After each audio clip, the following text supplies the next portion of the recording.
Well, hello everyone. This is Fadi. Thank you so much for joining us in another live stream with me here, as always, our very special guest and brother in the Lord, David Wood. David, thank you so much for making time for us. I know you're busy, and I always appreciate any time you can give to us, brother. So thank you for doing so. Good to be here. And I want to thank you, brother. And I want to thank everyone, of course, for those who are waiting for us. We apologize. Yesterday, I know Sam was going to be with me, but believe it or not, folks, it was definitely one of those spiritual attacks. The internet decided not to work, and usually it's an easy fix, but it wasn't working at all. So me and Sam will come back again in a few days to continue Christology, and then we'll move on to another series. This week, by the way, folks, I will have Jay Dyer on Friday, so I just want you to be aware of this. I'm going to have Matt Slick on Saturday, and I'm going to have a special guest, a former Muslim, a female, who will be sharing her testimony on Sunday. So we'll be announcing all of that for you.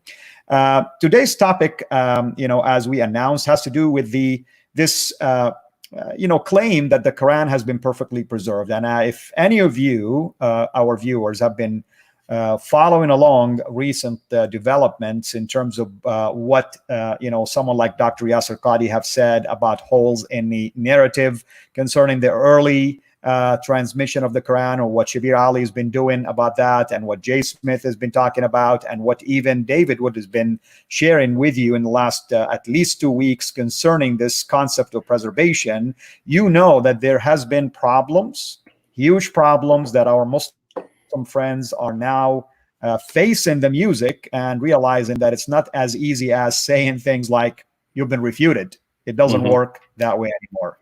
With that in mind, David, why don't you just share with us the most recent development from your side as an apologist, as someone who's been involved with Muslims for many, many years, maybe over a decade now, if not even more. What was the picture like when you started it, and where we at today? I mean, I know some of these answers, but I just wanted your perspective on that. Yeah, well, so I'd had discussions with some Muslims back in the 90s, but when I really started getting into dealing with the topic of Islam and Muhammad and Muslim objections to Christianity and so on was 2001. So that's when I met Nabil, and that's when I actually, started, paying more attention to the Muslim sources and so on. And back then it was, we still hear it. We still hear it all the time. But the claim from Muslim apologists across the board was that there's only been one Quran ever. It's been perfectly preserved right down to the letter. You will not find any difference anywhere in any Quran manuscript in the world, because it's just a miracle. Every time someone sits down to write out a copy of the Quran, Allah miraculously protects that person from making an error. And I had Muslims who would say, because I would ask, I would say, okay, what if a person sits down right now and tries to write out the Quran and tries to insert something in there? They said you couldn't do it. You couldn't do it. Allah would stop you and make you write the correct thing. They believe it was an actual ongoing 14th century miracle. And there are a couple different routes you can go from there. You can you can look at different manuscripts. You can look at the Muslim sources. There are all kinds of things you can do to know whether that is true or not. But just by going through the Muslim sources, I kept seeing stories in the hadiths and elsewhere that talk about changes to the Quran. So Sahih Muslim, Abu Musa talks about 2 entire chapters of the Quran being lost. And he said, because Muslims hardened their hearts, meaning gosh, we don't feel like reciting this again. So they hardened their hearts and these things were lost. We have hundreds of verses coming up just from Surah 33 alone. We have Ubay ibn Ka'b and Ibn Masud not even agreeing on the same chapters that we have in the Quran today. And so there were all these differences that you can read about in the Muslim sources. And, even going down to Aisha in Sunan ibn Majah, 1944, saying that verses were eaten by a sheep when they were preparing Muhammad's body after he died, and verses were eaten by a sheep. And so you look at those kinds of things and you say, there's no way this book has been perfectly preserved. What in the world are you talking about? And so that's kind of the situation I knew back then.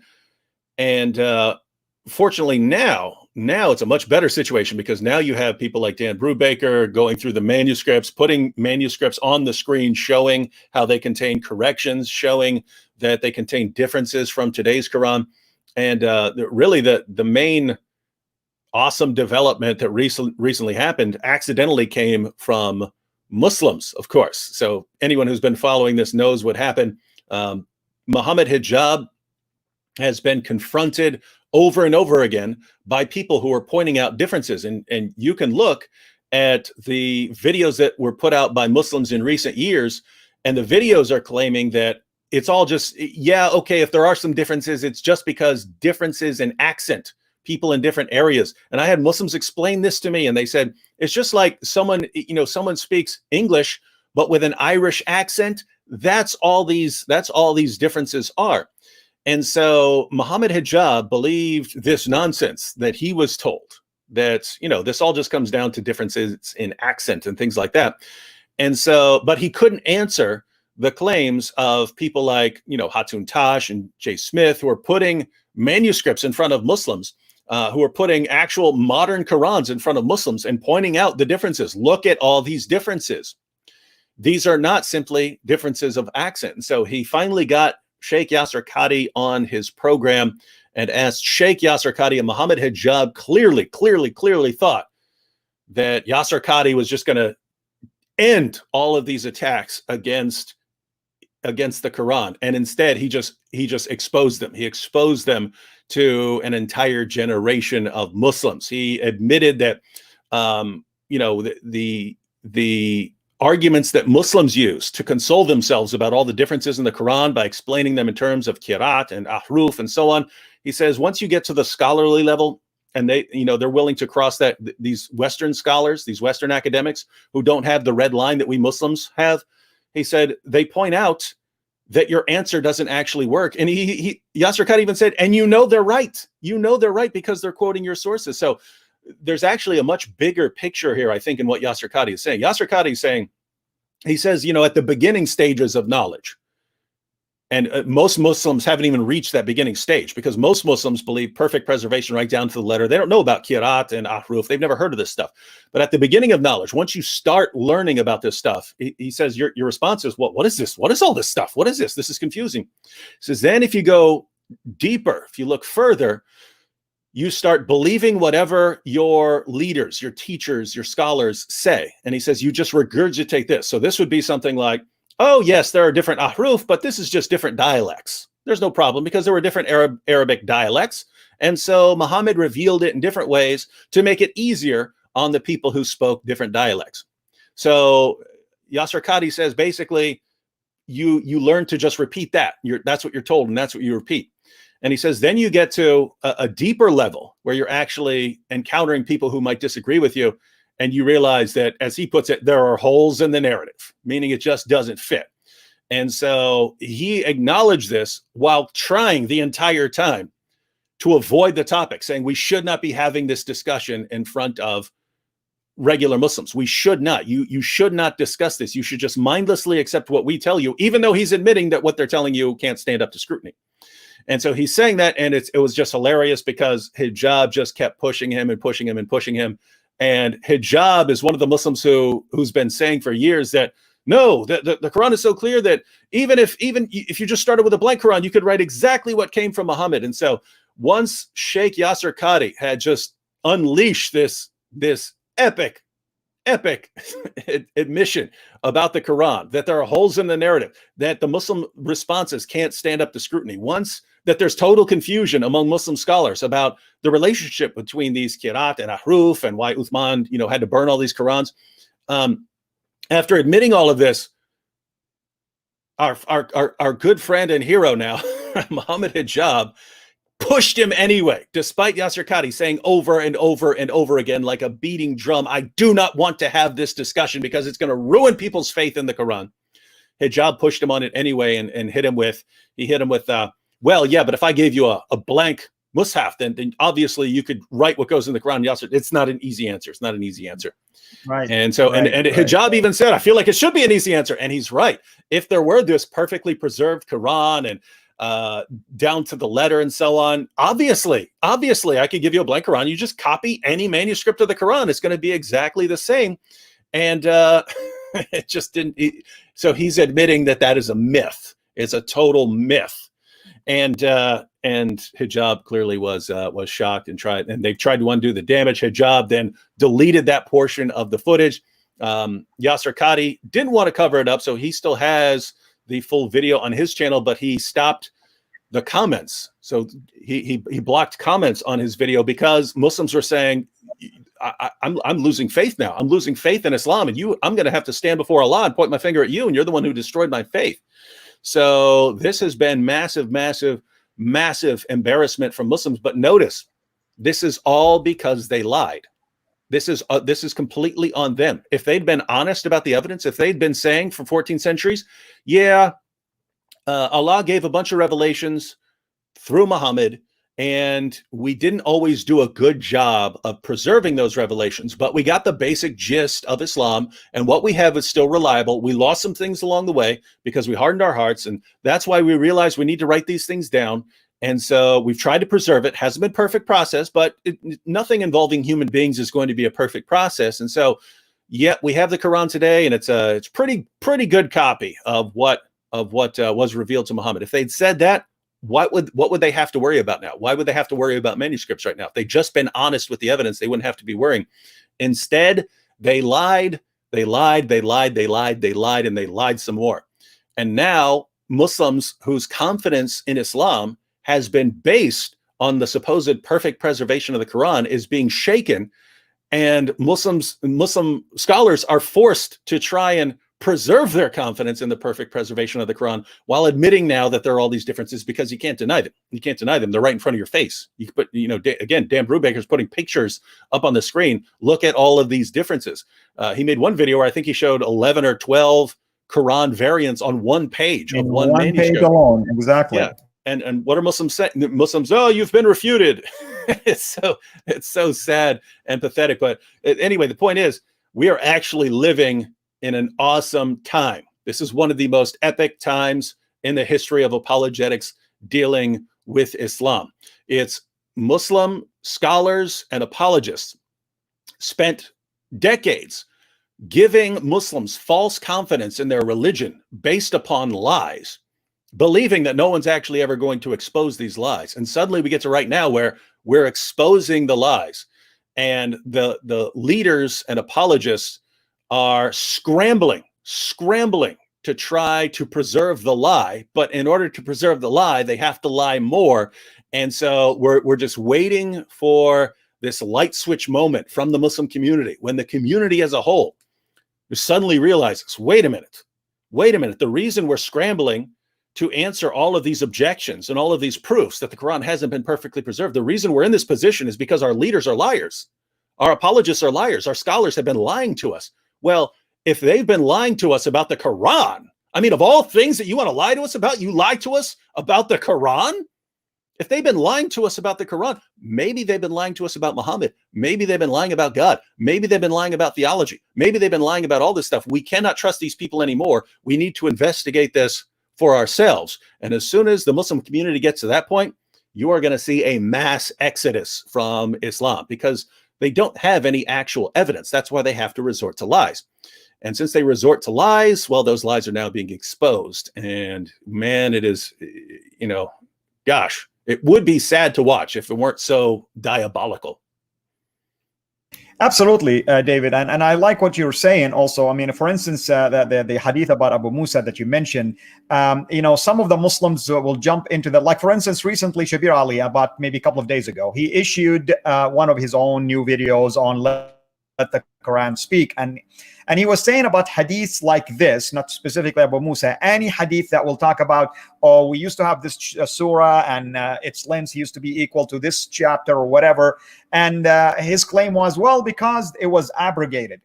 Now, the hadith about that Abu Musa mentioned, by the way, did he even mention once it was abrogated? Not once, David. So why Yep. can't they get away with kind of this kind of stuff? I mean, I just, it baffles me in a world that we're living in times as this, where people have access to technology, internet, they can research things on their own. These so-called imams, clerks, scholars still can get away with that kind of claim. Why? Yeah. Why do you think is that? And notice in that hadith, if anyone wants to look it up, it's Sahih Muslim 2286. But he warns the professional Quran reciters of Basra. He says, don't harden your hearts as we hardened our hearts and forgot 2 chapters of the Quran. If it's abrogated, then it's supposed to be from Allah. Why is he warning people? It's not because you hardened your heart. It's because, I mean, the best you could say is that Allah hardened your hearts through some miraculous intervention to make you forget these chapters that are in his eternal Quran, but which he doesn't want you to recite anymore. But then why is he warning these other Muslims? I mean, if the only time you forget parts of the Quran is when Allah wants something taken out, why is he warning these other guys? If they forget something from the Quran, then it's from Allah. So why is he warning them? He's saying, guys, don't be like us. What do you mean? You guys forgot parts of the Quran because Allah wanted you to? Why would you be warning other people not to do that? Why would you say it's because of the hardness of your hearts when it's from Allah making you do this? So there's that problem. There's the additional problem that this doesn't fit the standard concept of abrogation. The standard concept of abrogation is that Allah abrogates commands because, what's best for a community could conceivably change from time to time. When Muhammad is outnumbered and outgunned in Mecca, well, it's in the best interest of the Muslim community not to fight back. So they're told not to fight back. Well, guess what? In later situations, it's in the best interest of the community to fight back and to conquer. So the revelations change. So, commands get abrogated, but there's no way the entire, 2 entire chapters of the Quran were all commands. In fact, in the example that we have, he says, Abu Musa said that he remembers a verse from this chapter, which is over 100 verses long. He remembers that it contains this verse about the sons of Adam, and if they had 2 valleys full of riches, they would want a 3rd valley. So that's a lesson about human greed. It's never enough. If you can sit here right now and say, man, I wish I was a millionaire. And as soon as you're a millionaire, well, I wish I was a billionaire. And if you're a billionaire, well, I want to be a trillionaire. So that's not, here's a command for you. So why is this is part of Allah's eternal Quran. So it's part of Allah's eternal speech. And it's a lesson about being greedy. Why would that be abrogated? Why would that, oh no, I can't have them believe this statement, which teaches them a lesson from my eternal speech? Why is it part of Allah's eternal speech if he has to give it to us for a couple of years and then snatch it back by hardening people's hearts? And they think that that they did something wrong and they have to warn other people not to fall for the same thing. So that's another point. And the third point I would make is, notice, using the methods that Muslims use, you could say any book's been perfectly preserved. You could pick any book in all of history, the Iliad, the Odyssey, whatever you want. Plato's Republic, you could pick any book in all of history and say that book has been perfectly preserved right down to the letter. And you say, what? I'm looking at different manuscripts and oops, this manuscript left that out. Oh, that's because it was abrogated. Well, this one has a different wording of this passage. Oh, that's because it was revealed in multiple different ways. And some preserve this and some preserve that, and they complement one another. So try and figure out the differences in these different versions, and that's going to give you a deeper understanding. Anything, you could take any book in history, look at all the differences, and explain them using the same way that Muslims use to explain all the differences in their books. And so it's just absolutely amazing. What they're really telling us is, you look at a book that's been changed and corrupted. Look at all the features of a book that's been changed and corrupted. What are the features of that book? Well, sometimes things come up missing. Sometimes things are added. Sometimes you have differences, different wording of the same text, and so on in different manuscripts. That's what you say according to your definition of corruption. That's what you find, and then you find that the Quran has all of those features. The history of the Quran has all the features of a book that's been changed and corrupted, according to the Muslim definition of what a changed and corrupted book is. And so basically what they're telling us is the Quran has all of the observable features of a book that's been changed and corrupted. We take our definition of a book that's been changed and corrupted. The Quran meets that definition perfectly, and yet it's been perfectly preserved anyway because God wanted it Allah wanted it to have all the features of a book that's been changed and corrupted, but since he wanted it, it's somehow been perfectly preserved right down to the letter. And this is, you just look at this and you go, this is absolute nonsense. I mean, it's delusional. It's borderline insane to say, here's a book, it has all the features of a corrupt book, but perfect preservation right down to the letter, in spite of the fact that none of this fits, doesn't work. If I didn't know anything about Islam, if the only thing I knew about Islam was that it compels people to be completely delusional about the book, that would be enough for me to say, I don't want this religion, man. I don't want this religion if it forces you to think like this. Correct. And, you mentioned earlier, like some of Muslims' explanations, like, oh, these are just like you speak in Texan, and now all of a sudden you go to England or you go to other place and somehow you pronounce it differently. So I'm sharing just kind of like at least simple analyses between differences that you can find in Warsh, which is one of the readings found, at least one of the Qira'at in North Africa, and Hafs, which is the most common one these days, especially 1924 Cairo edition. I just want people to see for themselves the type of differences that David is referring to, that our Muslim friends try to downplay. So let's look at this. For instance, in chapter 1 of the Quran, verse 4, describes Allah one time as king, one time as an owner. Malik as an owner, Malik as king. Even if you're not an Arab speaking person, you can tell there is a difference in how it's being pronounced. Now look at the meaning. Is an owner like a king? Of course not. By the way, there's a third reading that Ijaz Ahmed didn't believe that it does exist when I mentioned it to him. And that's Malaka, meaning he was given position. What are we talking about? The day of judgment. Look at the next one. For instance, chapter 3, verse 49 and chapter 5, verse 110. Describing something either as flying or as a bird. Well, anything can be flying if you throw something, or maybe something different than a bird flew in the air, versus an actual bird. The idea that in chapter 4, verse 5, item number 3 here, one means of supporting something. The other one, you're talking about valuable things. You're talking about valuable material and things like that. I mean, you can see the major differences between these readings, and you cannot say that it's one and the same. It changes the context, the meaning of the verse, and sometimes even the tense itself of the verb changes. Sometimes it's an imperative like qul, qul, say, and sometimes it is in the past tense, qala, he said.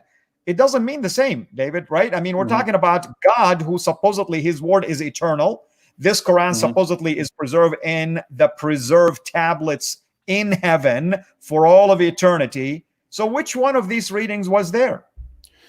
Yeah, and there are additional problems with how you got all of these variants, and you have these kinds of variants even among Qurans today, right? Because the story is that it's revealed in these 7 ahruf, and Muslims don't even know what these ahruf are, and the standard definition that they give doesn't fit the evidence. We should probably talk about that a little more here in a minute. But supposedly Uthman standardizes the Quran. He gets rid of all these things, puts everything in the Quraysh dialect, and then somehow you end up with all these differences over again. And what's funny is you can look at the words and you can look at how similar they are, even though some little mark, some little letter difference or some little marks makes a huge difference in meaning. You can see how a scribe would have come up with these different words or made this mistake, especially if originally you don't have the dots and you don't have the vowels and so on. So you can understand how people would make these mistakes. And yet our Muslim friends want to say, nope, these were all revealed. It was revealed in all of these different ways. And somehow, even after Uthman standardizes some of them, even after Uthman standardizes the Quran, you still get all of these differences. And it's still perfect preservation right down to the letter, because all of these differences come from Allah. And it's just, the question is, one, how could a Muslim possibly prove perfect preservation to someone who didn't already believe it? They would have to say, look at all our manuscripts. They contain tons of differences. And our hadith collections and so on, they're filled with claims about chapters coming up missing, large passages coming up missing, verses being eaten by his sheep. They're filled with that kind of stuff. And nevertheless, that's our evidence for the perfect preservation. You say, what are you talking about? Are you insane? So that's one thing. The other thing is, given their methodology, they've made their position basically completely unfalsifiable. That's where you make a claim and you won't allow any evidence, that no evidence can possibly stand against it, right? If anytime something comes up missing, you're just going to say, well, it's it's abrogation. Or anytime something is added that wasn't there earlier, you say, oh, the earlier person, he made a mistake. And anytime you have a difference, you say, oh, that's because it was revealed in all these different ways. Again, you're just saying, hey, the Quran has all the characteristics of a book that's been corrupted. Nevertheless, this is our evidence that it's been perfectly preserved right down to the letter. And you say, what is this? Again, what is this religion? Why does it do this to people? Can't be the truth, right? A true religion would not do this to people, would not cause people to just revel in lies and to love being lied to. Absolutely, David. And you know what baffles me also is how the scholars these days, like for instance, I shared with you recently a link to Shabir Ali. I'm not so sure really if your time permitted you to at least listen to what he says about, for instance, the hadith that the goat ate one of those manuscripts, and he was laughing. Actually, he says, "Oh, it's almost like you claim that the dog ate your homework." These are just weak traditions. We don't believe in them anymore. I mean, I'm like, since when these traditions all of a sudden now are discounted, not accepted? And it's really, a standard operating procedure when it comes to the history of Islam, right? I mean, whenever you push them in the corner, somehow they come back now with a new way to try to explain it. Yeah, and it's and really and this is a difference between. This needs to be pointed out very seriously to Muslims, that it's common now, even though you can look in Sunan ibn Majah, you can look up the grade of that hadith. It's classified as good. So if you want to just throw this stuff out, which is what you have to do, you have to throw all of these sources out. And what Muslims will do is they'll look well, we don't know a lot about this guy in this narration, so we have to throw this out. Whereas that's because they rely on one of the silliest methods anyone has ever come up with for doing history, this method of isnad criticism and so on. Whereas from a non-Muslim perspective, from the perspective of that's common to historians, if you're saying that this is fabricated, this is made up, the first question would be, why are Muslims making up all these stories about chapters coming up missing, passages coming up missing, verses being lost in battle, verses being eaten by a sheep? If you do not believe these, why are Muslims fabricating and inventing lies about the corruption of the book that they know has been perfectly preserved? And two, how do these end up in Islam's most trusted sources? How do you end up with these? And you can't think of any good reason. I mean, you can't think of a good reason for Muslims to sit around there like, wow, you know what? We've got all of these perfectly preserved copies of the Quran, no difference anywhere. You know what we need? We need to invent a bunch of lies about changes in the Quran. This is the principle of embarrassment, right? The only reason for Muslims to include these stories is that, like it or not, these things happened. And it's embarrassing. And the only reason for them to include these stories was because, like it or not, they knew it was true and they didn't want to lie about it. And so you should be looking at these guys and say, hey, you guys who admitted that the Quran has been changed and altered and that chapters came up missing, we can respect you for your honesty.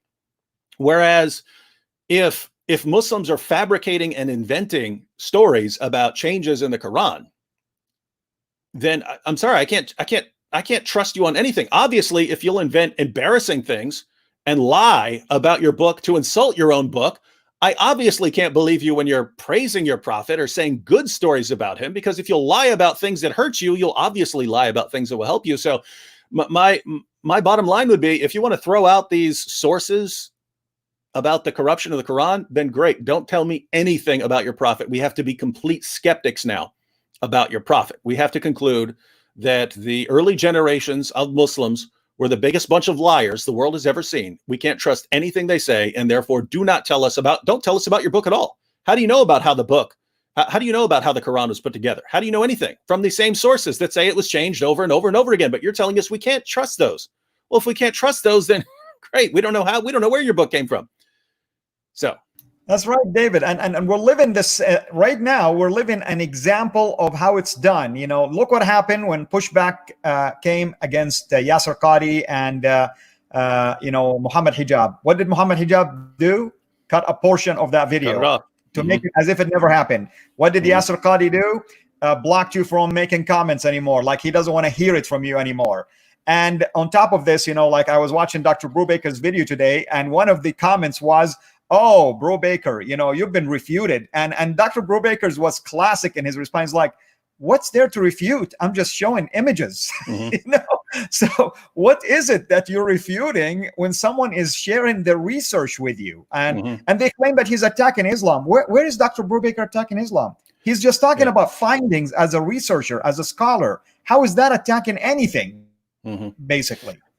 Yeah, and really, this problem, that what Yasser Qadi put his finger on is, I would say, the core problem of Islamic apologetics and everything else, right? When he pointed out that when you start looking, when you start investigating, you're like, what is this? Oh my goodness, what is all this talk about ahruf and kirat?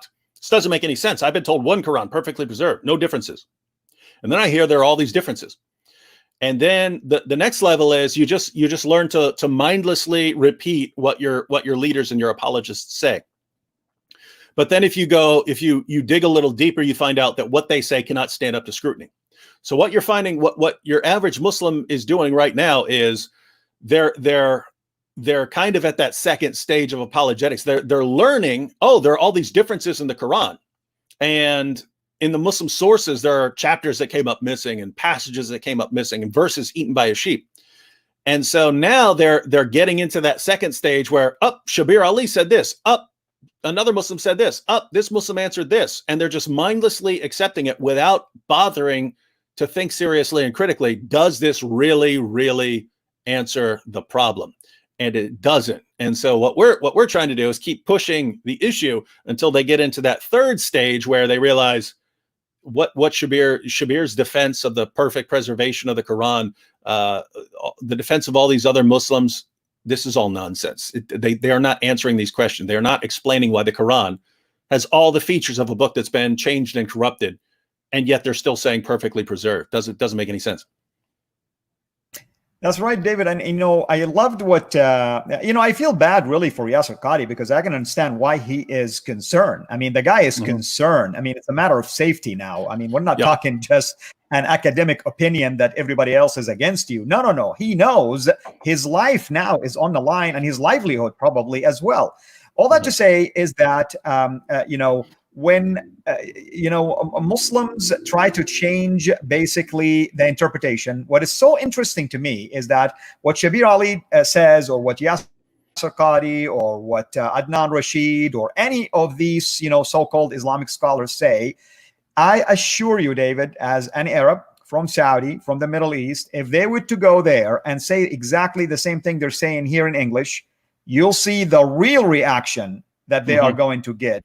Because it's easy for them to say these things here in the West, but let's say, what would the opinion be of people in the East, the Arab scholars, the clerks, the Islamic teachers, the Quranic, memorizers? Are they going to agree with these new interpretations of why the Quran now, well, it was eclectic, the collection, as one of them says.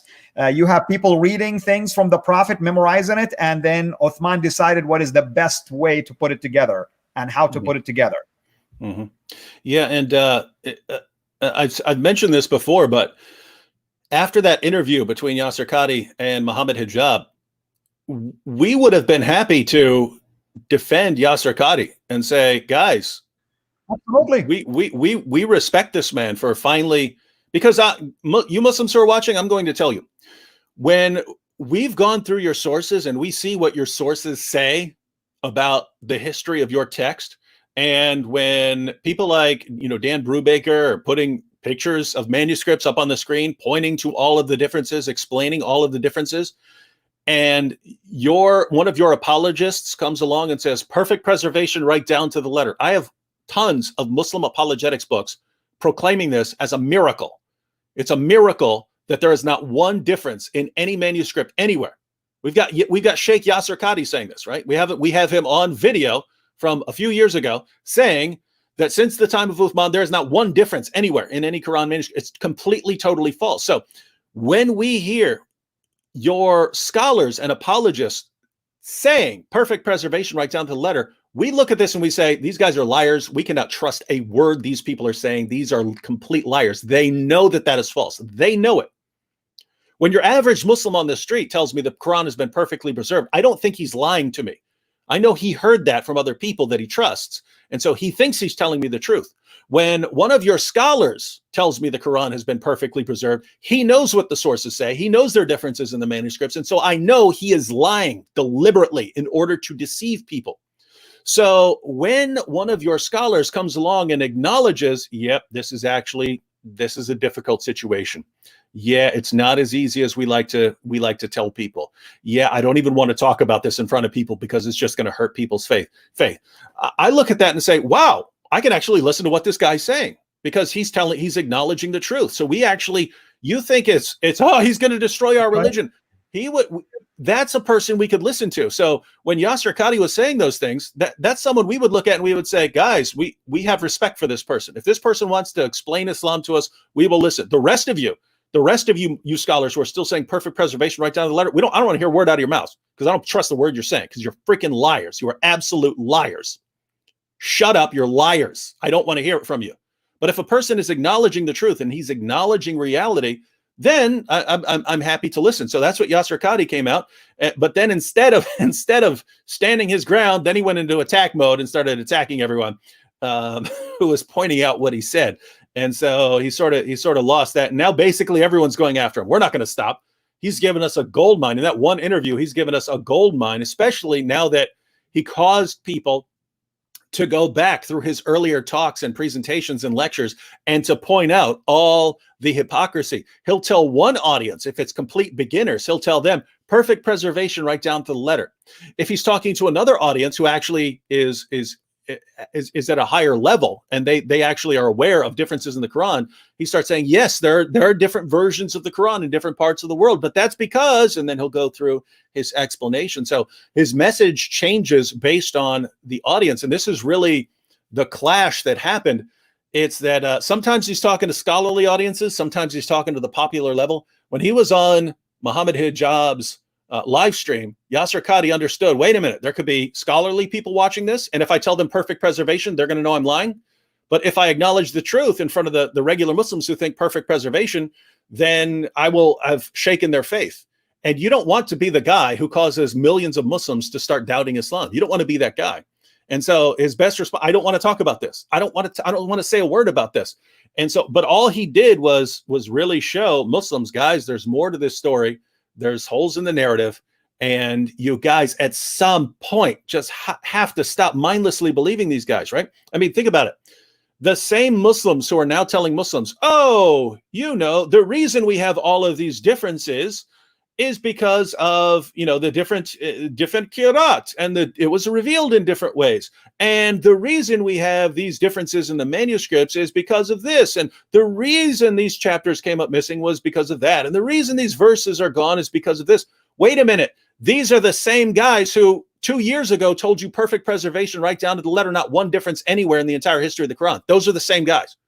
Why would you listen? Why would you listen to what they're saying to you now when you already caught them lying? Their lies have been exposed. Why do you then believe their defense of it, right? And what's going to happen? Now they're saying, oh, this has changed because of abrogation. Oh, this has changed because of qira'at. Guys, we're just getting started here. We're going to keep pushing. We're going to keep pushing. We're going to expose all of this nonsense. And what's going to happen? 2 years from now, they're going to give you a completely different defense, a completely different explanation. And then you're going to be regurgitating their explanation. The question is, how many times do these guys have to lie to you blatantly, indisputably lie in an effort to keep you deceived and ignorant? How many times do they have to do that before you'll finally realize, I just can't trust these guys anymore?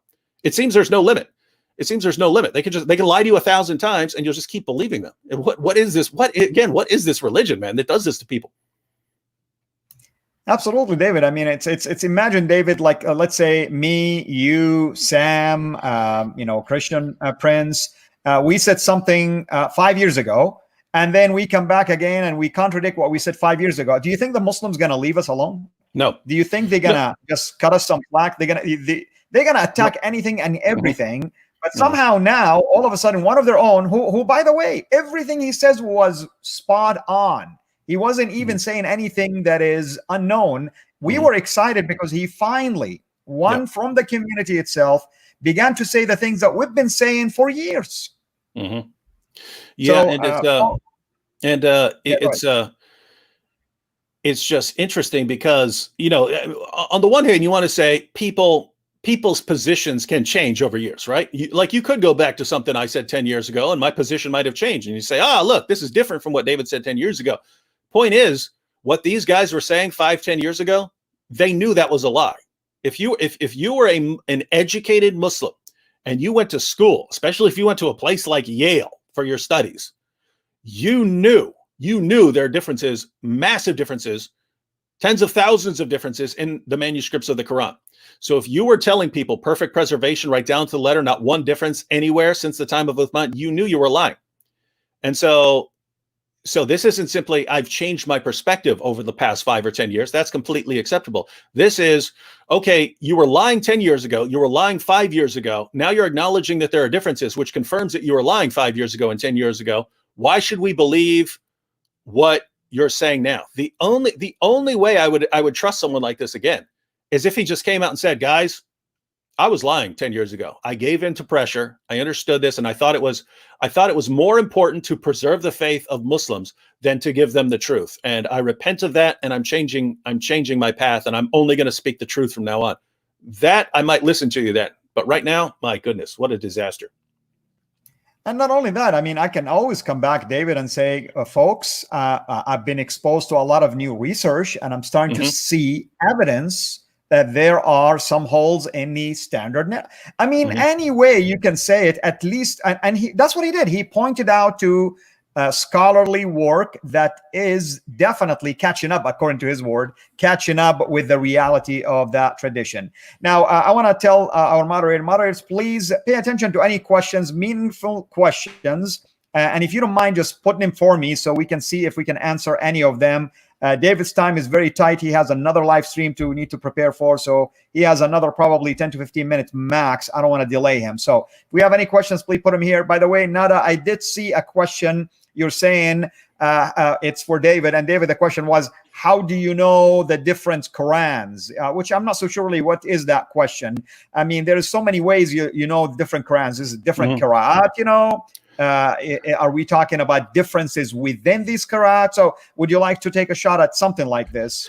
Yeah, I'm not sure. I mean, basically, I mean, I think the most straightforward understanding of that would be like what Hatun Tash is doing, where I think she's up to like 37 different Arabic versions of the Quran, meaning that as you go to different parts of the world and you look at the Quran that they use in that local area, you can go to the market and buy a copy of the Quran, and then you open it up and you put it side by side with the 1924 Cairo edition, and you find all of these differences in the manuscript.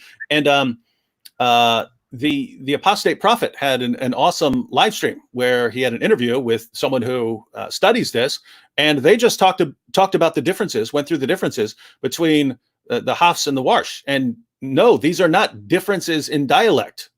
These are different Arabic texts with different meanings.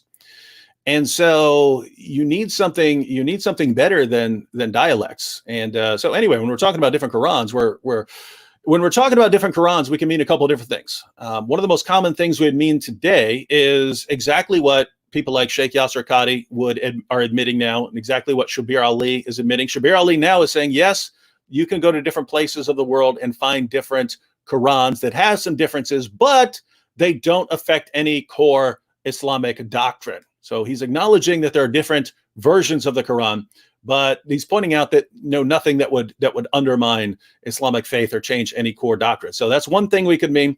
Another thing we could mean is that Abdullah ibn Masud didn't believe that 3 chapters of the Quran are supposed to be in there. Ubay ibn Ka'b had all of the 114 chapters Muslims have today, but he had an additional 2 chapters. Or if you wanted to say, if you wanted to talk about the original Quran revealed to Muhammad, that would have even more, right? Because it would have those 2 chapters that were lost. It would have the hundreds of verses that came up missing from Surah 33. It would contain the verses that were eaten by a sheep. It would contain all of these verses and all of these additional chapters. And so the Quran, if Muslims had accurately preserved the Quran as it was revealed to Muhammad, that would be a very different Quran version than what you have today. So you can mean all kinds of things. The point is, there are now, and there have always been, a lot of different versions of the Quran. And yet Muslim leaders and scholars keep saying one Quran, perfectly preserved, no differences anywhere. It's a total lie. Now it's kind of ironic, isn't it? Because I can say we have one Bible, whether ESV, King James, NIV, whatever, it is still the same Bible. Why? Because the translation is based on the original. Now, even with that, Muslims laugh at us and they think like we have different versions of the Bible. But somehow, what they have is uniquely different. That's what's so amazing. By the way, I have a question. We're going to run it by you, but I just wanted to mention to you, David, that a friend of ours by the name Islam Critique says his faith was destroyed by Yasser Qadi in terms of the perfect preservation of the Quran. So we're going to need to pray for Islam Critique. Yeah. So we have Izhar Achoa. I'm going to put his question here. He says, how can you tell which is Hafs and which is Warsh? Now, I'm going to answer and you take a shot at it. If you're having an Arabic copy of the Quran, usually it will tell you an introduction. This was based on which reading. And these days you can even go and Google online and you'll see for yourself sometimes even the differences between the two.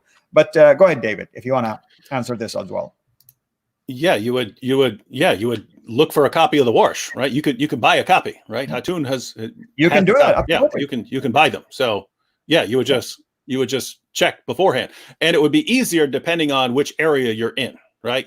So if you want one, again, I think Hatun has 37 different Arabic versions of the Quran. These are not 37 translations. These are 37 different Arabic versions of the Quran that are used in different parts of the world. But if you want one of those, then you'd go to that area. You'd go to the area where that version of the Quran is used and get a copy or try to order one. If you're not in that area, you could always order one from there. That's right. And Hatun will be with me, by the way, Thursday, Lord willing, and we'll ask her this question as well. But all that to say is that these days, it's so easy to get your hand on any of these copies. In fact, there is websites that can even sell you these different, basically, qira'at according to this reader and transmitter or this reader and that transmitter. So this is how you would to know these kind of differences. And like I said, there are websites that even list the differences for you and how to pronounce certain things. So it is so easy these days. It's hard really to claim that you don't know or you didn't know about anything. I'm looking to see if there's any other questions for us here. So let me scroll down.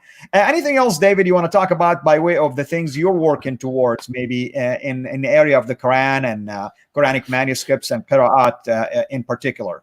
Yeah, because this issue of ahruf and kirat is something that I never studied. And I didn't study it because back when Nabil and I were starting off and we were debating and so on, he studied it before I was going to study it. And he started pointing out, he said, they have no idea what these ahruf are. We always hear dialects. And he goes, you look at the positions of Muslim scholars, they have all these, they don't know what it is. And everyone's position gets attacked by everyone else.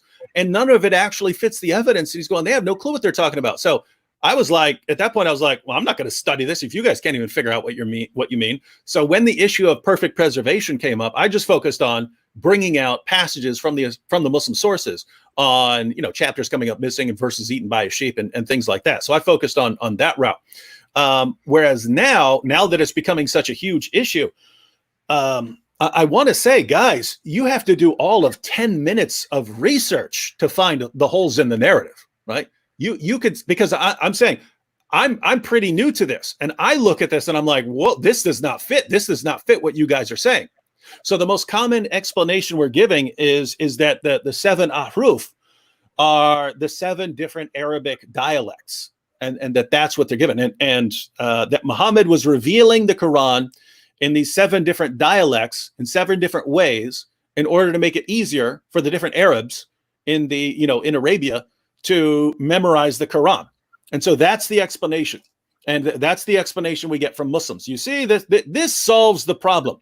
Well, as soon as you start investigating this, again, 10 minutes of research. If you do 10 minutes of research, you'll find a couple of really important things. One, the reason you have the main story that's told is the one of Umar. When Umar hears another Muslim, Hisham, he hears Hisham reciting Surah 25 in a different way. a different way than he recites it. So he's ready to choke the life out of this dude. He wraps a garment around the dude's neck, and like a dog on a leash, drags him to Muhammad. He says, Muhammad, I heard this man reciting the Quran differently than what you told me. And Muhammad says, right. Hisham, you go ahead and recite it. And Hisham recites, and he says, it's revealed in that way. Umar, you recite it. Umar recites, and he says, it was revealed in that way too. And even though it's different, guess what, guys? The Quran was revealed in 7 ahruf. And so that's the standard story. And so, okay, this must refer to different dialects. And that is so insanely bogus once you realize the basics of this story. One, Hisham converted around the time of the conquest of Mecca. So that's 630 AD. So problem one, hole in the narrative number one here. This is number one, hole in the narrative as soon as you start looking into this stuff. First hole in the narrative. Hisham converts around the time, so around 630. Hisham converts 630 AD. Muhammad dies in 632. So at what point is Hisham going to be reciting the Quran? Let's say 631. He converts in 630. It's possible that, he immediately started reciting the Quran, but it's also possible that it would have been in 632 right before Muhammad died. But let's say somewhere right in the middle. Let's say 631.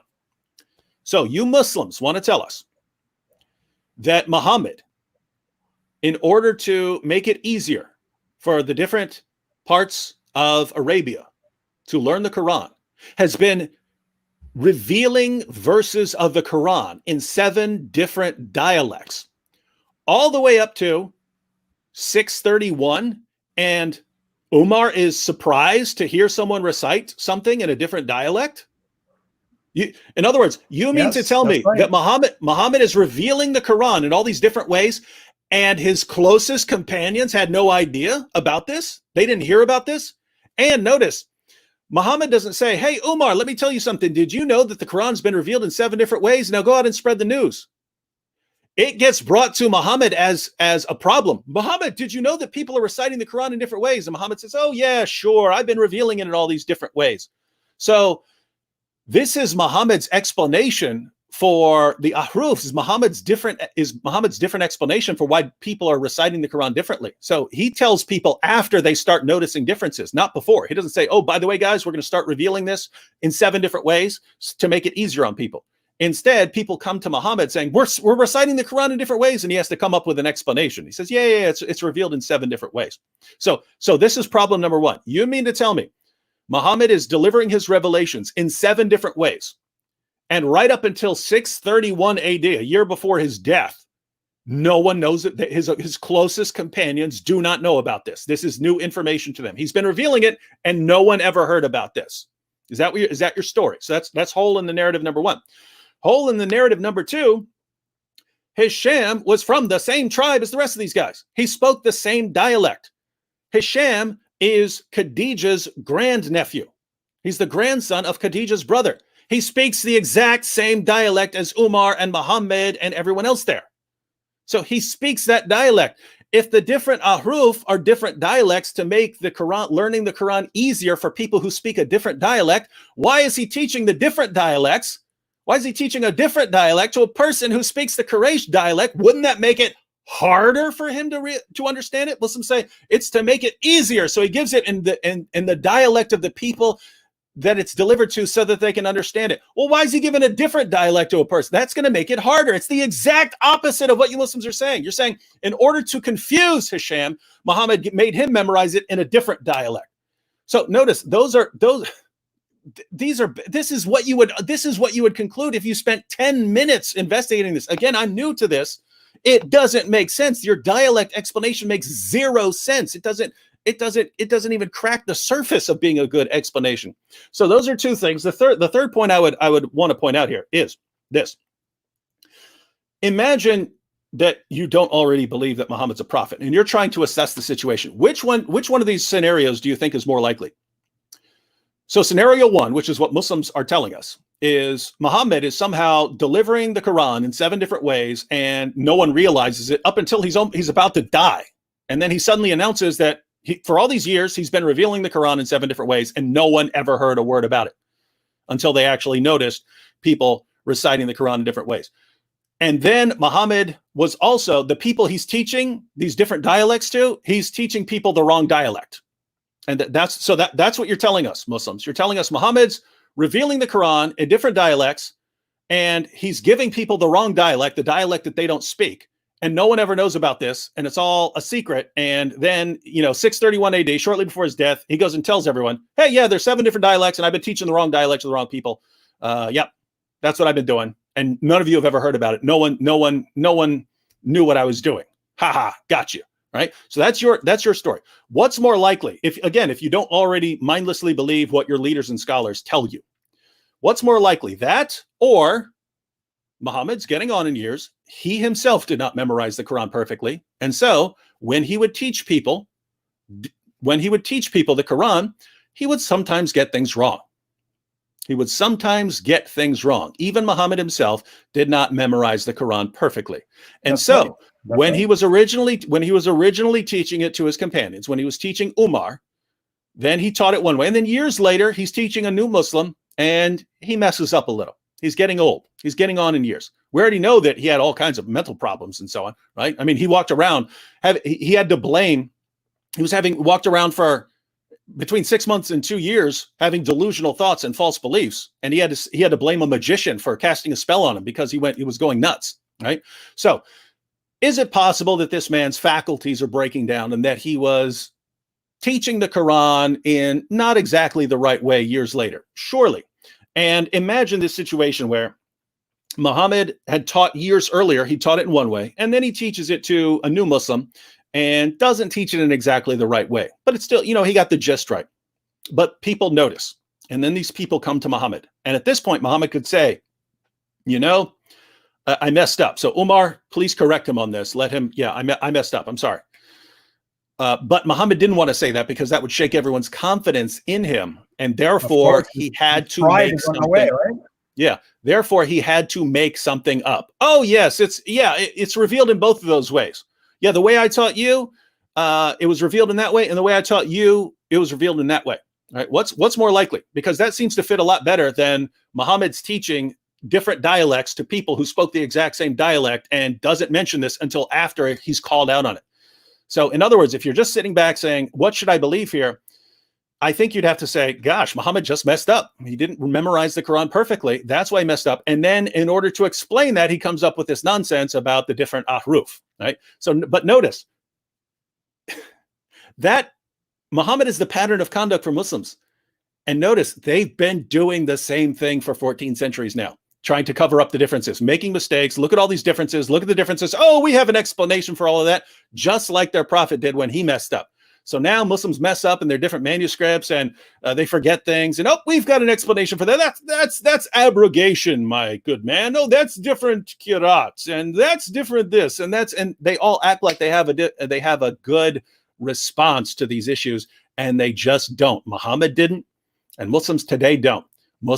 Your average Muslim thinks they've got everything under control, and they just don't. And so it's our job to learn this stuff because, again, this is an awesome time to be an apologist. For 14 centuries, Christians were not in this position where we have the technology to reach Muslims around the world. We have all of that. We have their manuscripts. We have all their sources. We have never been in this situation. So these are awesome, awesome times. Absolutely. And by the way, I think Jay Smith is following us right now. And if it is indeed Jay Smith, he mentioned that he did buy 7 different versions of the Quran online, and he just received them today. So knowing Jay, he will be extremely excited about this. Mm-hmm. With that in mind, folks, I'm looking to see if there is any questions. I see comments, dumb comments, if I may add also. By some of our friends, who are paying attention to other things that has nothing to do with any. Like, for instance, our friend Aqil, who says Allahu Akbar. I don't even know what that means, Aqil. Nobody even knows what that means. Akbar, he's bigger than who, basically. No. These are the classic reputation. You're ignoring the Hebrew. Akbar means mouse, so it's saying Allah is a mouse. Okay. Yeah, I hear you. Well, I was going to say something, before we close. You mentioned memorization and the fact that, memory fades. And indeed, we have evidence. For instance, what Dr. Brubaker's been going through, by the way, these corrections, some of it bear the sign of someone, a reciter possibly, was writing from memory. And later on, it was discovered that there were words that were missing, for instance. We have evidence of basically people who are reciting something, couldn't remember the exact word.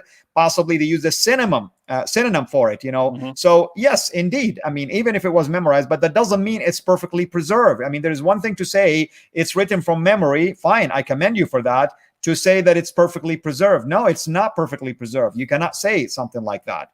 Well, with that said, brother, any last words you want to share with us? What are you working on today? I mean, so people can go and watch your video.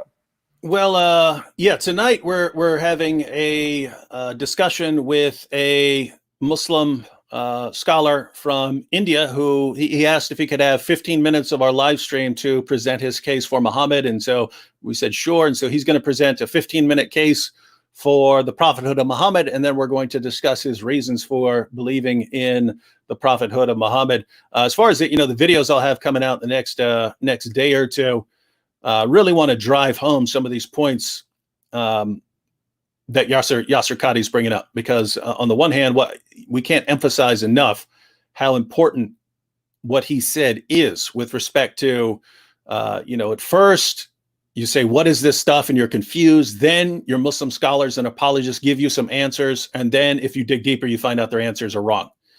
And this is Yasser Qadhi pointing this out, but he pointed it out in the context of this discussion about the preservation of the Quran and the Qiraat and Ahruf and so on. But it's true everywhere. It's true everywhere you go, right? Muslims will hear that Muhammad is the greatest man who ever lived.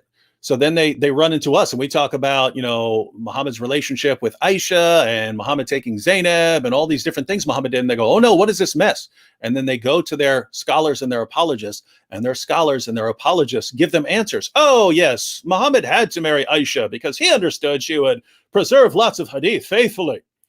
And so they'll say something like that. Then they'll run back with us without realizing that, hey, if you dig a little deeper, you find out the answers these guys are giving you are complete nonsense. So I'd like to make a response, just pointing that out to Muslims here in the next day or two. And also, I'd like to give some of these basic facts about the story of the Ahruf and why it doesn't stand up to even the most basic scrutiny, right? This isn't, hey, I've spent years studying the Ahruf and Qiraat, and I've come to realize that the standard narrative has holes in it. This is me spending 10 minutes and realizing, whoa, the standard narrative is completely bogus.